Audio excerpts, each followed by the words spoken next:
Buenas a todos y a todas y bienvenidas de nuevo una semana más a nuestro canal de podcast Dúo Digestivas en YouTube y Vivir desde ya en Spotify.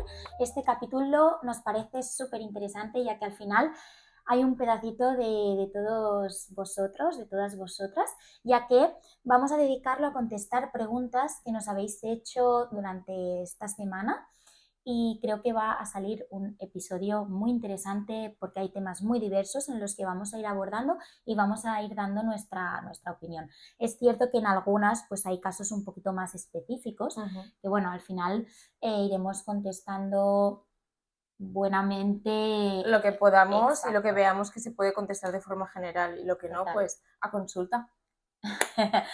Bueno, muy bien, pues dicho esto, Marina, vamos a ir iniciando, vamos a ir leyendo las preguntas tal cual nos las habéis hecho y vamos a ir dando nuestra opinión e ir contestando. Así que estad atentos, sobre todo aquellos y aquellas que nos habéis preguntado, para escuchar vuestra pregunta. Bueno, pues la primera pregunta es acerca de la importancia de los carbohidratos y no dejarlos de lado, ¿no? Yo entiendo que a lo que se refieren es que expliquemos la importancia de los carbohidratos en cuanto a nuestra salud. Entonces, lo más importante que creo que hay que destacar es que al final nos proporcionan, aparte de muchísimas otras funciones, energía, ¿no? Entonces, ahora, en los últimos años, hay una tendencia en dejarlos de lado y esto está conllevando muchos problemas en cuanto a salud, ¿no? Entonces, súper importante en cuanto a nuestro sistema nervioso, nuestro ciclo hormonal, concentración, rendimiento, salud digestiva, es decir, hay algo que experiencia N1 en mi caso, pero el hecho de proporcionar la cantidad adecuada en base a la persona de carbohidratos de calidad en función a lo que necesitan, hemos visto una mejora en cuanto al tránsito intestinal, por ejemplo, a nivel de salud digestiva, ¿no? Es algo de decir, claro, es que el cuerpo tiene energía para que pueda funcionar bien, ¿no? Y esta pregunta creo que la ha hecho una chica, entonces remarcar mucho que el carbohidrato está ahí para apoyar la salud en general, pero es que para una mujer, depende de en qué punto del ciclo estés, es que desaparece. O sea, está ahí por algo. Nadie te dice que sea una pizza, una pasta, que sean cosas que no son saludables, pero comete un tubérculo, comete una quinoa, un arroz, comete carbohidratos saludables en el momento en el que toca y no hace falta restringirlos. El otro día también hablaba con una paciente que me decía, es que yo tenía miedo de introducirlos y cuando me enviaste como las pautas con tanto carbohidrato, dije, wow, voy a ser capaz, ¿qué me va a pasar? Y tanto carbohidrato que igual estás poniendo una rebanadita de pan de masa madre, un cuarto de patata del plato o boniato o, ¿no? Es decir, ostras, es que hasta qué punto hemos llegado, ¿no? Entonces, súper importante para nuestro cuerpo. Si nadie te lo ha prescrito, no los dejes de lado porque eso tiene consecuencias más pues, a largo plazo en el sentido de, ostras, pues luego tengo más hambre, no tengo un control en cuanto a la alimentación, no me quedo saciada, no tengo energía, ¿no? Pero claro, es que hoy en día en la sociedad pues se han demonizado muchísimo. Lo que hay que saber diferenciar, ¿no? Lo que tú decías, una pizza, un pan procesado, refinado, de molde, mala calidad, por ejemplo, que no, esto, vale, claro que hay que desplazarlo, pero no desplacemos un tubérculo, una patata, un boniato, ¿no? Y tampoco hablamos de cantidades, es decir, ¿de qué forma podemos empezar a introducir ese hidrato al que le tenemos miedo, no? Pues con poca cantidad. Claro. O sea, nadie te está diciendo que te pongas medio plato. Empieza por lo que te sientas a gusto y ya está. Y ves cómo te sienta. Así que, por nuestra parte, carbos win. O sea, no se pueden dejar desplazados si nadie te lo ha prescrito. Evidentemente hay que ver los casos de manera individualizada e igual en algún momento pues los reducimos los retiramos, ¿no? Pero bueno, en este caso creo que está súper contestado.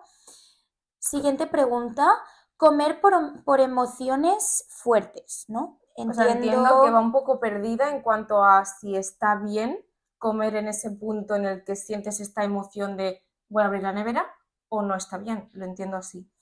Sí, ¿no? yo entiendo como, ¿no? Explicar el hecho de esta relación con la comida en cuanto a emocional. Yo aquí, sin más dilación, creo que el capítulo que hicimos con Andrea Lo explica contesta súper bien. toda la cabida que hay a nivel comer emocional, elección. Creo que no puede haber ninguna mejor manera de contestarlo Fue mejor. súper interesante con ella porque nosotras siempre, ¿no?, apoyábamos el hecho de hacer las 3 comidas, hambre real y tal, y con ella tuvimos un debate muy guay de cómo tener cabida, ¿no?, en ese momento del día en el que tú sientes ese hambre emocional y que no tenemos que demonizarlo y que podemos hacerlo y qué estrategias podemos Y la verdad que es implementar. súper interesante, la verdad que muy guay, un capítulo súper bonito y súper disfrutado, creo que eso es súper importante. Y vamos a la siguiente, que tenemos una tira de preguntas, así que por otro lado nos preguntan cómo alimentarse en cada fase del ciclo. Súper importante y además dando cabida también Alaya. a Laia Pascual, que hicimos hicimos el capítulo en el que también lo explica y que Nos al gustó final muchísimo, tuvo muchísima repercusión y reproducciones, la verdad que muy guay.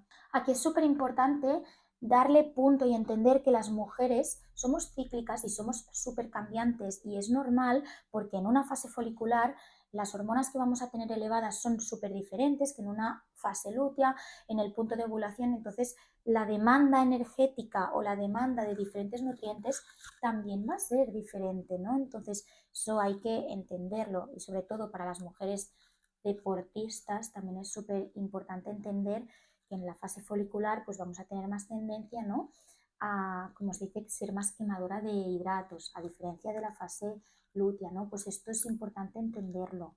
Y que también el cuerpo, como siempre decimos, es muy sabio. Si tienes como estos cravings, ¿no?, que todo el mundo decimos, ay, pues me apetece más el dulce, el chocolate, es que el cuerpo no es tonto. Hazlo ¿no?, conscientemente de lo que estés haciendo y en el punto en el ciclo en el que estás y con elecciones lo más saludables que puedas. Siempre será mejor pues un trozo de chocolate negro o un smoothie ahora fresquito y así con frutas del tiempo, que no una tostada con Nutella, por ejemplo. Pero hazlo, porque es la forma en la que el cuerpo te está diciendo que ahora es momento a lo mejor, ¿no?, de tener más azúcares o que está más preparado de recibirlos. Entonces, a nivel más así de fase folicular y fase lútea, ¿qué podríamos decir, tú crees, Claudia, para que cojan nada, 3, 4 alimentos a tener en cuenta? A ver, en la fase folicular es súper importante apoyar los estrógenos, ¿no? Optimizar esa energía y a la vez, pues, potenciar que se favorezca esta ovulación, ¿no? Porque al final dijéramos que en la fase folicular inicia el ciclo, ¿no? Iniciamos con el sangrado, ¿no? En este punto, pues evidentemente, como iniciamos con el sangrado, va a ser clave el potenciar aquellos alimentos ricos en hierro, ¿no? El hierro hemo, pues esta carne roja, las vísceras, ¿no? El no hemo en legumbres, ¿no?, bien combinadas. Hierro no hemo, pues bien combinado con legumbres, espinacas, etcétera, combinarlas con alimentos ricos en vitamina C, ¿no? Un poco en este sentido, cítricos, pimientos, kiwis, naranjas, mandarinas, etcétera. Ahora que tenemos mucha fruta y verdura de temporada súper rica, potenciarla a tope. Y luego también, evidentemente, apoyar con omega 3, ¿no? Este pescado azul de tamaño pequeño siempre que pueda ser posible, ¿no? Para que no tenga esta acumulación de mercurio.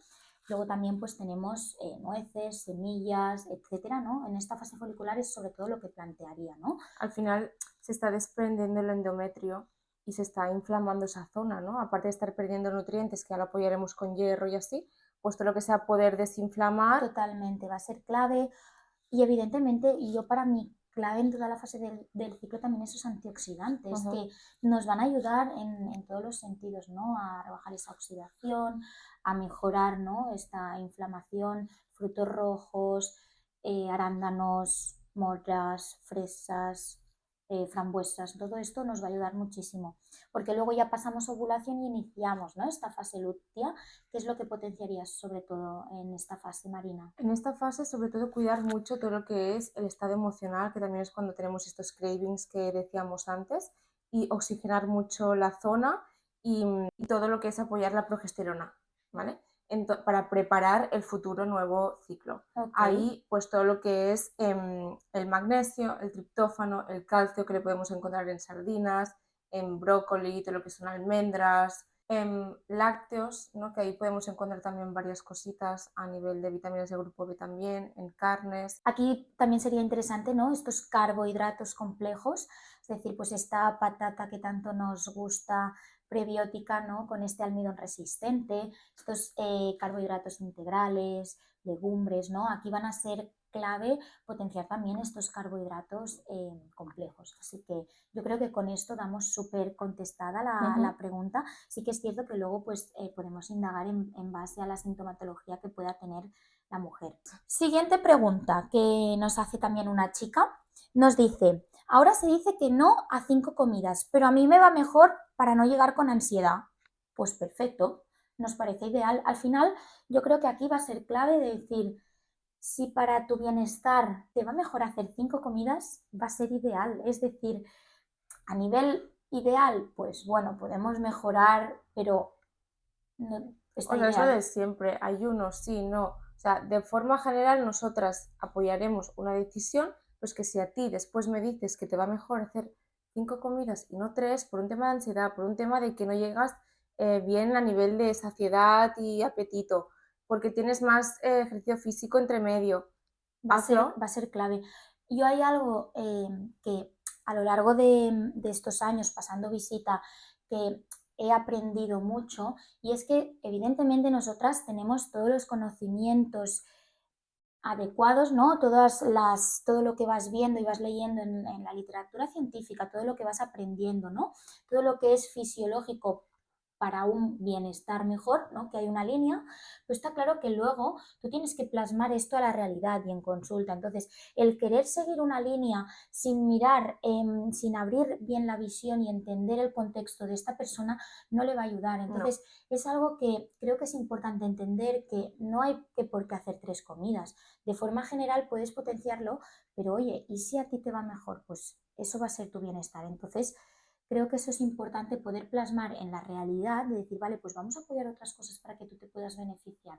Vamos a hacer esto, vamos a darle esto, lo otro, ¿no? Y que todas las decisiones que puedas tomar se adapten a tu estilo de vida y no que tú te adaptes a la decisión alimentaria. Totalmente. Y obvio, pues poner opciones saludables, porque si comemos 5 comidas que decimos, ok, pero es un bocadillo de mala calidad con fuet de mala calidad, por ejemplo, pues a ver, ¿no? Pero Esto es buscar un las poco mejores opciones. en la línea que comentábamos. ¿Qué es indispensable en nutrición para endometriosis y para mejorar el tejido conjuntivo?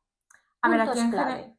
aquí en general hay inflamación y tenemos que cuidar mucosa, ¿vale? Tejido conjuntivo. Entonces, depende de la situación, depende de la persona, del porqué, de la causa, ¿vale? Tratar todo esto, pero te diría vitaminas A, espino amarillo, glutaminas para tratar de lo que es mucosa y todo lo que son minerales específicos y vitaminas específicas para nutrir este tejido, ¿vale? Pues un magnesio, un zinc, un omega 3, todo esto súper bien. A nivel de suplementación deberíamos mirar a lo mejor qué composición va mejor y a nivel de nutrición hacer platos, combinaciones que nos ayuden en ese sentido. Y para oxigenar tejido y para mejorar inflamación, antioxidantes, vitamina C, incluso un poco de silicio y colágeno si quisiéramos también un poco añadirlo. Que yo creo que a nivel de alimentación podemos ganar mucho en este sentido. No quiere decir que todo lo que ha comentado Marina haya que suplementarlo, que es decir, que ya la alimentación irá ubicada a ello.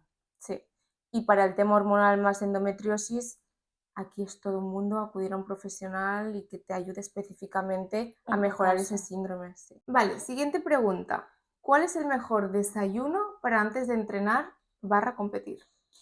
Pues al final depende del deporte, del ejercicio, de aquello que vayas a entrenar, ¿no? Evidentemente, para que haya una buena absorción y sobre todo vaya directamente a estos depósitos de glucógeno, vamos a buscar algo que sea de carbohidrato simple, es decir, que se absorba súper rápido, ¿no? Por ejemplo, un batido de frutas será ideal porque al final la fruta es un buen alimento, rico en vitaminas, minerales, ¿no? Pero además también tiene este carbohidrato simple y además como viene triturado, esto va a ir directo, esto va a ser clave, ¿no? Que al Un final, ejemplo rápido, por pues ejemplo. un smoothie, por ejemplo, con plátano, frutos rojos, se le puede poner bebida vegetal o un poco de leche sin ningún tipo de problema. Por otro lado, también podemos potenciar una tostada, pero que aquí sea de pan blanco, no vamos a buscar este integral porque la fibra no va a ser recomendada ya que la podemos tener como más tiempo haciendo la digestión y esto nos va a perjudicar y va a hacer que la energía no vaya directamente a todo al músculo, ¿no?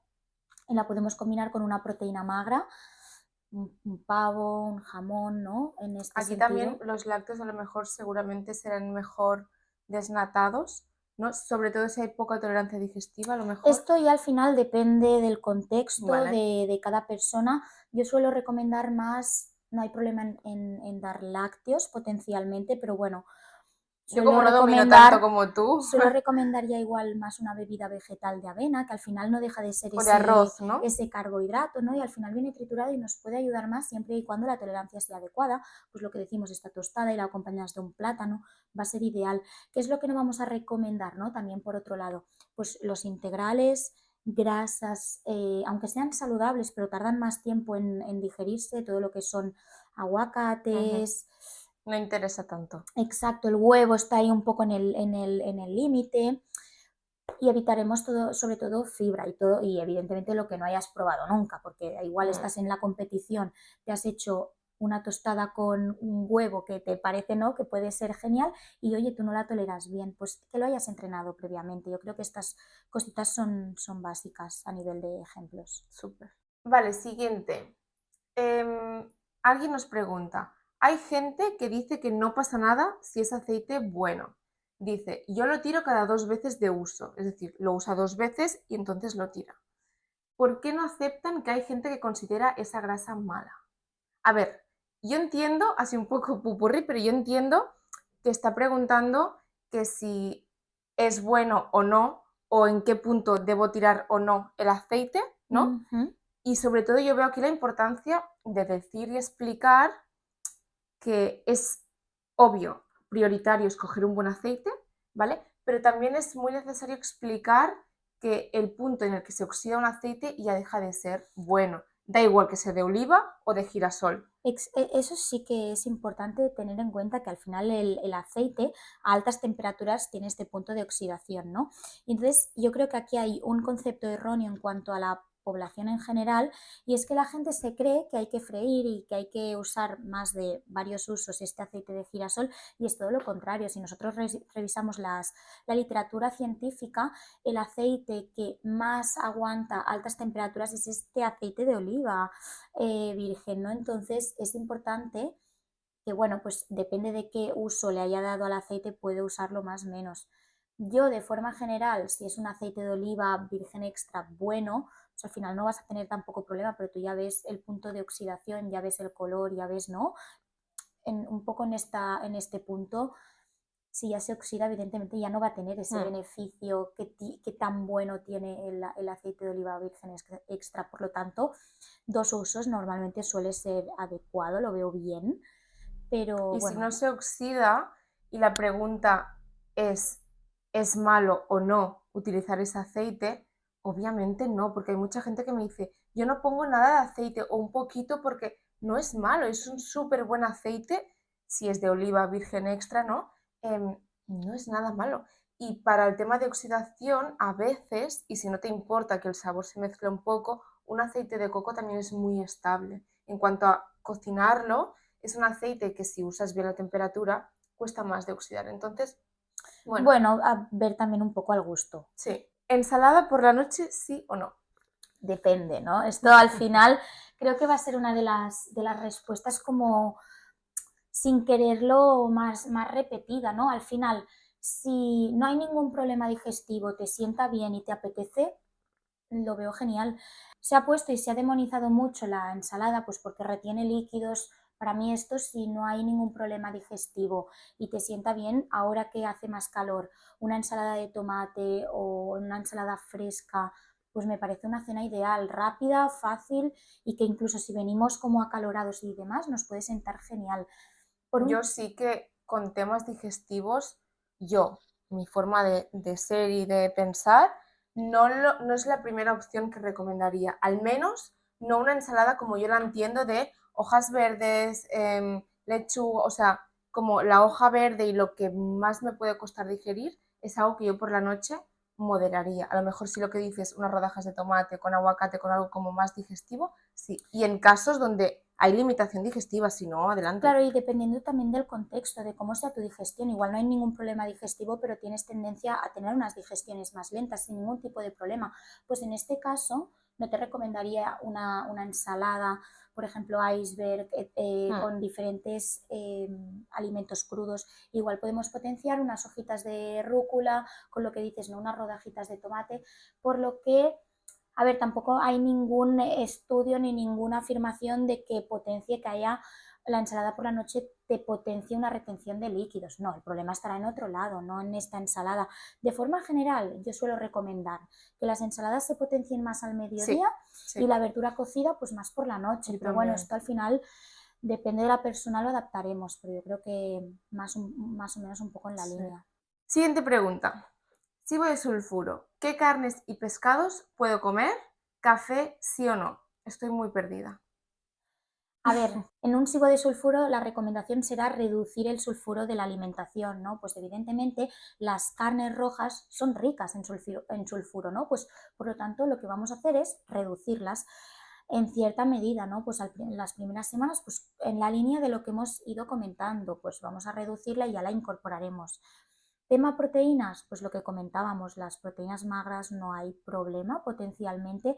Igual, ¿no? Lo que comentábamos también anteriormente, Marina, el huevo igual también limitarlo un poquito, no consumir 2 huevos al día, como ahora pues igual podemos recomendar, igual reducirlo 5 huevos a la semana o alguna cosita así como más espaciado.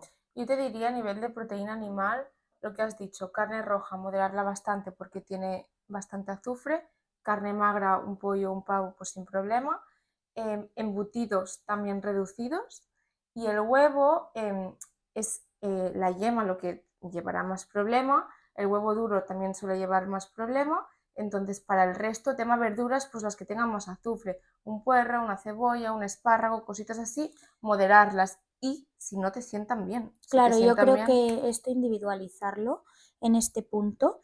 Y en relación al café, de forma general, yo tiendo a reducirlo siempre. Haya un chivo de sulfuro, haya un IMO, haya una candidiasis, porque al final el café, la tendencia que tiene pues a irritar la barrera mucoprotectora intestinal y digestiva, ¿no? y Entonces, eso no ayuda. pues potencialmente evitarlo en ayunas, evitarlo entre horas, evitar más de 2 cafés al día, todo un poquito lo que engloba en esta situación siguiendo la línea, que luego ya lo adaptaremos en base a esta situación, pero siguiendo esta línea es un poco la recomendación que tendríamos. Sí. Vale, siguiente pregunta, nos preguntan suplementos para la tiroides, que yo creo que es un poco amplia porque al final, ¿no? Hay que preguntarnos antes cositas. ¿Hay hipotiroidismo? No. ¿Hay autoinmunidad? No. Y a raíz de ahí, ¿no? Pautar. Entender, exacto. Para mí lo clave inicial que hay que tener en cuenta es que la tiroides es una glándula súper nutriente dependiente. Por lo tanto, hay que asegurarse que se puedan hacer bien las conversiones para fabricar bien las hormonas tiroideas. Esto implica que haya una buena cantidad de selenio, una buena cantidad de zinc, de vitamina A, de B12, de Yodo. hierro, vitamina D, yodo, ¿no? Entonces, claro, no hay que dar un suplemento directamente de cada cosita, sino asegurarte que en la alimentación se está cubriendo todos estos alimentos. Y por otro lado, siempre nos podemos apoyar, ¿no? De suplementos que engloben diferentes situaciones o más específicos, depende de la persona. O sea, nosotras yo creo que miraremos más qué necesitamos para ese caso y en base a esto buscar el suplemento que nos aporte eso, aparte de que esté cubierto en alimentación. Totalmente. Y un punto a nivel tiroideo que yo creo que es muy importante y que no se tiene en cuenta es que muchas veces nos centramos mucho en la tiroides cuando los problemas están fuera de la tiroides, ¿no? Si hay una autoinmunidad, tengo que tratar ese sistema inmune, rebajar su actividad, sobre todo vitamina D, vitamina A, ayudar, ¿no? Como esta parte digestiva, que es donde se produce la conversión de T4 a T3. Todo esto, esta inflamación que va a hacer que esta conversión no se realice, pues trabajar esta inflamación, que muchas veces no nos enfocamos en la tiroides y es, ostras, que el problema está fuera. Entonces, creo que esto es importante englobarlo de una manera más integral, ¿no? Y relajarnos y irnos a las Maldivas a lo mejor un También. ratito, ¿no? Para que todo Normalmente, funcione mejor. normalmente los problemas de tiroides sería una buena solución, ¿eh? Este tipo de viaje. Súper, súper bien. Entonces, siguiendo un poquito con las preguntas. Vale, una persona nos pregunta, creo que es un caso un poco más Más específico. más particular, pero bueno, vamos a ello. Hábitos de vida y alimentos casi perfectos, pero colesterol total casi 270, HDL 100, Ujú. LDL 165, lipoproteína A mayor del rango establecido. Y ella pregunta, ¿será enfermedad genética? ¿Sería necesario tomar estatinas aun teniendo hábitos dietéticos con apenas alimentos de origen animal? A ver, esto es un caso Sí, sí. súper específico, ¿no? A ver, vamos a tratar de ser un poco claras, amplias, pero yo creo que esto es un caso de verlo más en Hmm. consulta, más en detalle. A ver, ya de por sí es un caso en el que por la lipoproteína A ya hay una tendencia, ¿no?, genética a tener este colesterol por encima de lo que decíamos, ¿no?, de estos rangos funcionales establecidos.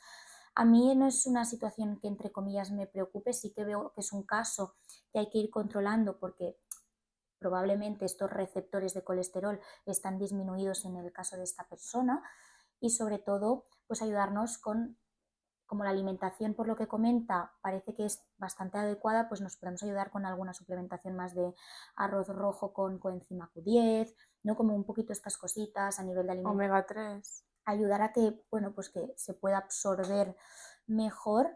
O sea, yo creo que nos falta información. También aquí creo que no veo tema triglicéridos, por ejemplo, Claro. y veo un HDL muy bueno. O sea, que está súper alto, está muy bueno. O sea, que no lo veo una situación alarmante, tampoco la vamos a tratar ahora aquí porque sería poco profesional, pero lo que has dicho, súper bien. Y para mí el punto clave es, antes de valorar estatinas o no estatinas, alimentación, qué podemos hacer con suplementación natural y saber que si no estamos tomando casi alimentos de origen animal, la solución está en el interior. O sea, a nivel hormonal y metabólico, ahí se está generando de más algo que no tiene que ver con alimentación. Y por otro lado, valorar estatinas o no, creo que es algo que no nos toca, que Aparte. esto hay que hacer una deriva. En este caso, pues sí que yo consideraría valorar una derivación con un médico, bueno, un doctor, una doctora que lo pueda valorar en detalle de una manera que tenga una visión un poco más integral, ¿no? Porque depende de la situación, directamente no se van a mirar el caso de si hay estatinas o no, directamente con un colesterol total de 270 te las darán. Sí. Entonces, yo creo que aquí es una decisión que está fuera de nosotras en este punto. Nosotras trataremos de ayudar más esta parte externa, como dices, pero es algo como más externo, yo considero. Si tiene más dudas o le gustaría hablarlo mejor, pues estamos aquí, juntitas, para abordar el caso junto con el profesional médico que sea. Totalmente.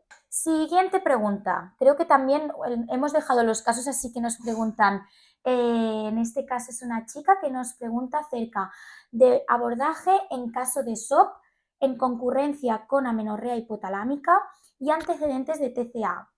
Y en esta misma línea, problemas digestivos relacionados más comúnmente con el SOP. ¡Wow! Es un melón muy grande. Me encantaría poder responder de manera abierta, pero considero que nos falta tantísima información que, es decir, hay muchas cosas que hay que trabajar en este caso.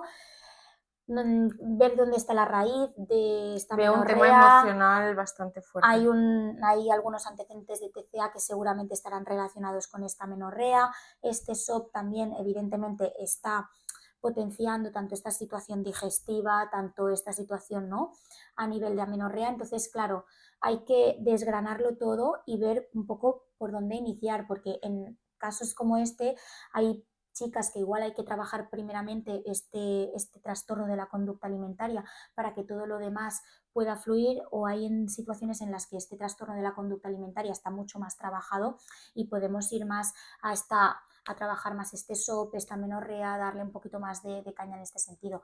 Yo la Y que verdad... justamente ha tocado dos temas súper interconectados. O sea, si a nivel emocional no estamos muy bien, somatizaremos un montón a nivel digestivo y si estamos inflamados también, o sea, es un tema muy grande que no podemos tocar aquí y que seguramente el abordaje multidisciplinar es clave. clave. Aquí veo, o sea, nos encantaría poder Sí. responderte y ayudarte en esta pregunta, pero nos falta mucha información y aquello que te podríamos decir creo que tampoco sería adecuado porque no tenemos tu caso desgranado en este punto, ¿no? Vale, última pregunta que tenemos, vuestra, es ¿perder peso en peri o premenopausia? No es ninguna pregunta, entiendo que quieres saber como un poco, ¿no? Qué tener en cuenta a nivel de nutrición, que es lo que somos, nutricionistas. Así que, primero, yo diría, siempre hay cosas como base, ¿no? En cada etapa de la vida, pero muchos síntomas derivados de esta etapa son en los que deberemos enfocarnos para decidir si poner un suplemento, un alimento o lo que sea. Totalmente. Como tú dices, ¿qué ocurre en la menopausia o en la perimenopausia? Hay una bajada de estrógenos. Esta bajada de estrógenos tenemos que regularla, ¿no? Pues hay que potenciar sobre todo este calcio, esta vitamina D, este magnesio a través de la alimentación, sobre todo en esta etapa de la vida de la mujer.